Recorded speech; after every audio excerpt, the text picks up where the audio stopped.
Hi students, good morning. आज हम लोग डिस्कस करेंगे सॉलिड स्टेट का 9वां लेक्चर। जैसा कि आप लोग कंटिन्यू लगातार देख रहे हैं, लेक्चर 9। और आज का टॉपिक है संकुलन प्रभाज, पैकिंग फ्रैक्शन।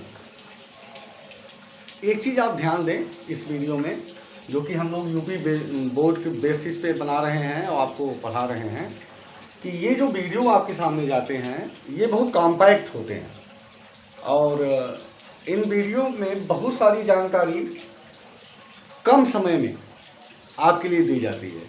इसलिए वीडियो को बहुत ध्यान से देखें और अच्छे से समझने का प्रयास करें। तो यहाँ पे लिखा है संकुलन प्रभाज। आपको पता है यूनिट सेल होती है, मात्रक कोष्ठिका यानी इकाई कोष्ठिका। लिखा है किसी इकाई सेल के आयतन का वह प्रभाज जो उसमें उपस्थित परमाणुओं द्वारा आवृत किया जाता है।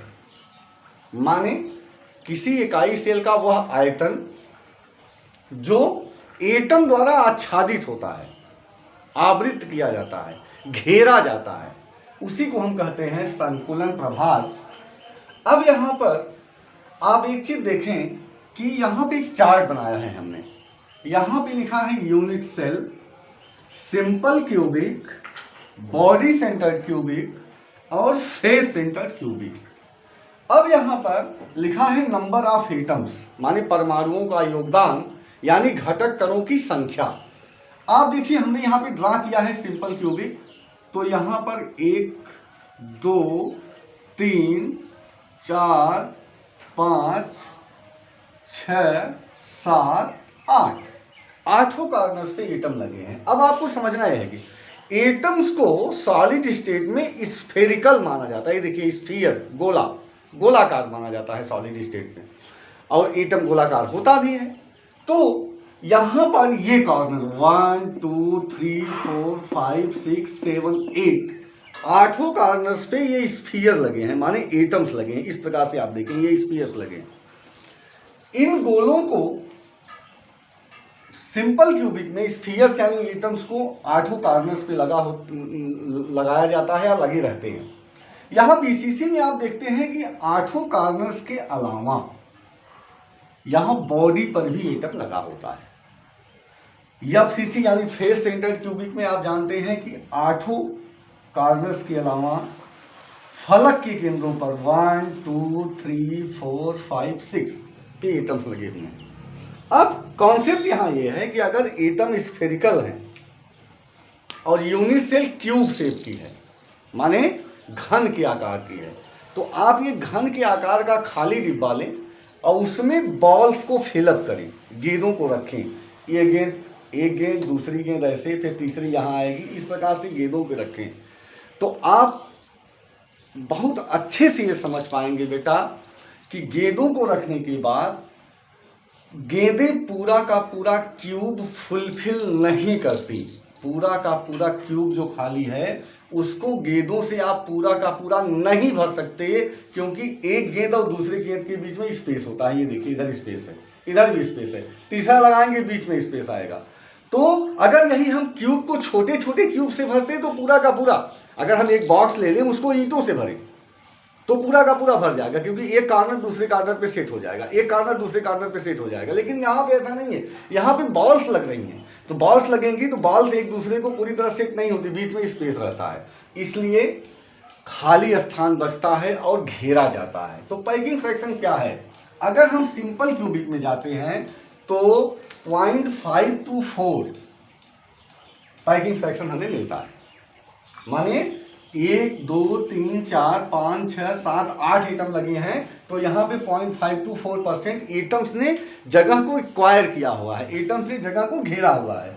लेकिन अगर इसको हम परसेंटेज में निकाल लें तो हम पूरे 100 कर देंगे। देखिए तो क्या हो गया 52.4। अब इसके लिए एक चीज है रेडियस, क्योंकि यहाँ पे ये सब लगे हुए हैं एटम्स, तो इनकी रेडियस हमें निकालनी होती है। तो यहाँ लिखा है फार्मूला फॉर रेडियस। अगर हमें एटम का रेडियस निकालना है, त्रिज्या निकालनी है, देखिए यहाँ लिखा है आर, घटक कण की त्रिज्या। अगर ये निकालनी है फार्मूला है R equal to A by to.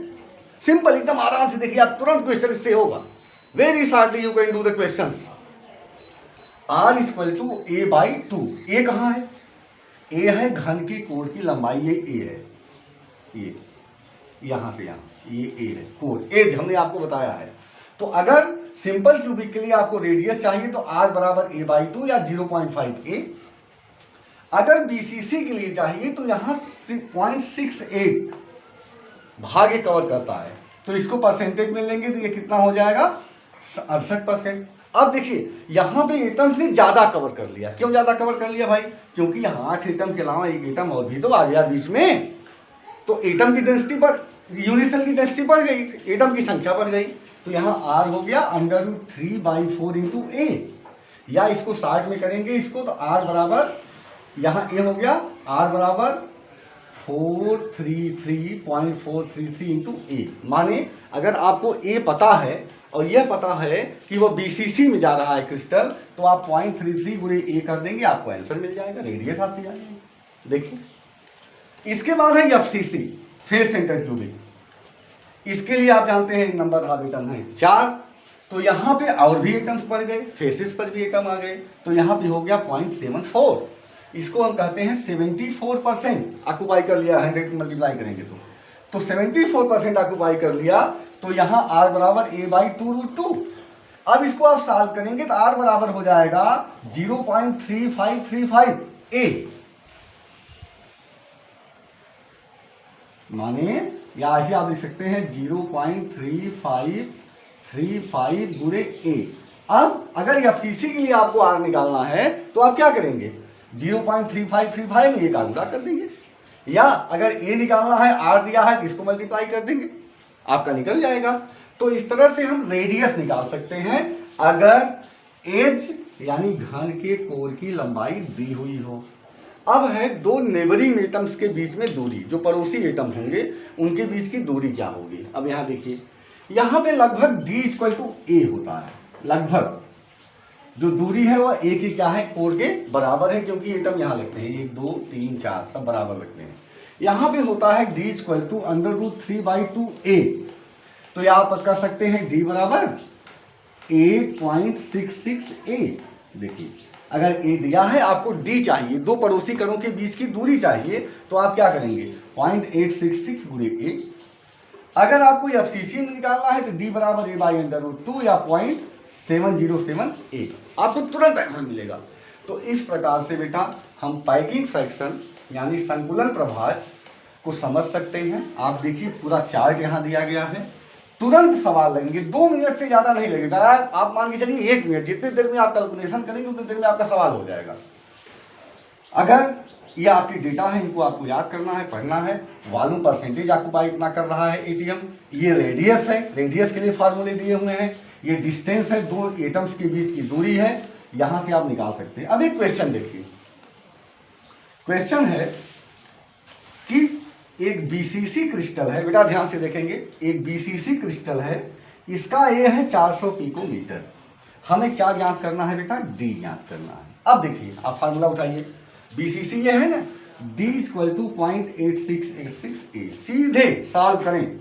d equal to 0.8686 गुणे ए कितना है? 400, 400 का गुणा किया, उत्तर कितना हुआ? 346.4 पिकोमीटर। ये देखिए योर आंसर। अब इस बेसिस पे जितने भी क्वेश्चंस आपके बुक्स में हैं आप लगाइए, जो दिक्कत हो हमसे बात करिए, ठीक है। तो ये है आपका संकुलन प्रभाज। मैं फिर से एक बार इसका रिव्यू ले लेता हूँ, क्योंकि एटम्स हैं, स्फेरिकल हैं, आप देखिए स्फीयर्स हैं यहाँ लगे हुए हैं। ये एटम्स यूनिट सेल आपकी है सिंपल क्यूबिक, बीसीसी, एफसीसी। यहाँ पे कंट्रीब्यूशन है 1 2 4, यहाँ पे कार्नर्स पे एटम लगे हुए हैं। पैकिंग फ्रैक्शन इसका 0.524 है, परसेंटेज में करेंगे 52.4 है। आर के लिए a बाई 2 है, मानी 0.5 ए है। डी के लिए d इक्वल टू ए है। बीसीसी के लिए नंबर ऑफ एटम्स 2 हैं, 0.68 इंटू 100 है, 68%। आर बराबर √3/4 ए, या आप ऐसे निकाल सकते हैं d इक्वल टू, या फिर इधर आप आइए एफसीसी के लिए, यहाँ देखिए बढ़ जा रहा है, एटम्स की संख्या बढ़ रही है, तो एटम ज़्यादा वॉल्यूम को कवर कर रहे हैं यूनिट सेल के, ये आपका ये है। इस प्रकार से आप लगा सकते हैं। ये क्वेश्चन है, आपकी बुक्स वगैरह में क्वेश्चन दिए होंगे, आप इसको करिएगा, ठीक है। और हमारे वीडियो को लगातार यूपी बोर्ड बेस्ड जो कि क्लासेस नहीं चल पा रही हैं, आप लगातार कंटिन्यू हमारे साथ बने रहें। पूरा की पूरी केमिस्ट्री आपको बताई जाएगी एकदम से पैकिंग, आप फ्रैक्शन जैसे आप देख रहे हैं उसी तरह से ये बहुत चीज़ों को एक साथ मेंशन करके आपको बताया गया है, जो कि बहुत सिंपलेस्ट फॉर्म में है। तो हमसे लगातार जुड़ने के लिए लाइक करें, सब्सक्राइब करें, शेयर करें और बेल आइकन पे क्लिक करें। Thank you. आप स्क्रीनशॉट भी ले सकते हैं इसका, जिससे कि आपको नोट्स बनाने में दिक्कत ना हो।